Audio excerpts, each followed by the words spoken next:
Politique, population et habitat. Le recensement général lancé. Cet atelier est d'une importance capitale. Il s'agit de communiquer sur le recensement général de la population et de l'habitat, ce qui doit donner les chiffres réels crédibles pour orienter la politique du gouvernement, car avec plus de 5 ans de retard, nous sommes en déphasage avec la population actuelle.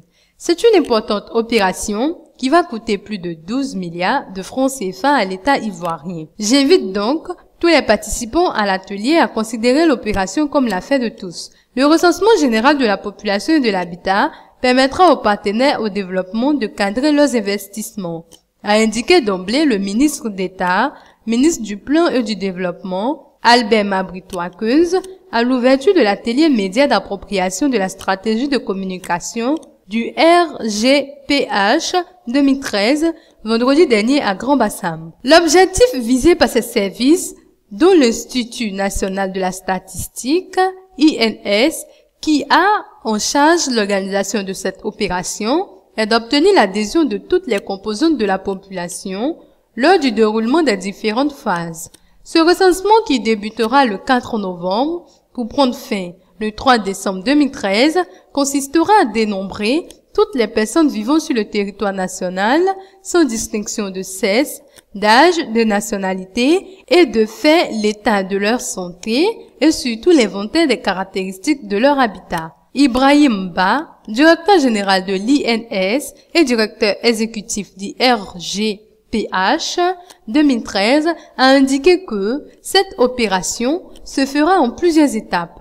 De la phase de réalisation en passant par la cartographie, le traitement et l'analyse des données, l'enquête et la publication pour aboutir à la diffusion et l'affichage des résultats entre 2013 et 2014. Il a ajouté aussi que ce recensement vise à connaître l'effectif réel de la population ivoirienne. Le chef de division information, sensibilisation, éducation et communication, Serikpa Nyadja, a invité dans son exposé la presse à s'impliquer véritablement et davantage dans ce processus.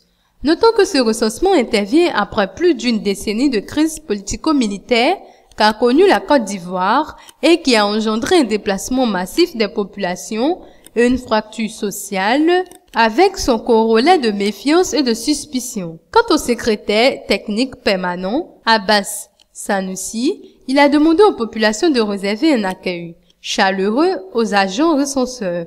Il faut que les populations réservent un accueil des plus chaleureux aux agents recenseurs afin d'apporter une caution positive à l'événement.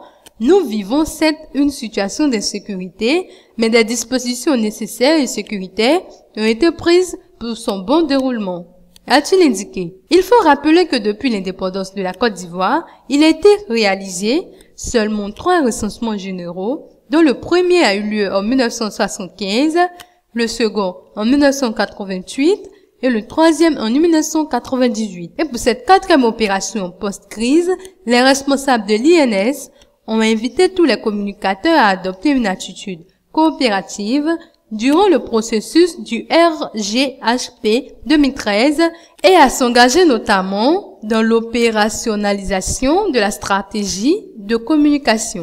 Au thème de cet atelier, une plateforme de collaboration a été signée entre l'institution et les organisations professionnelles des médias, OPM.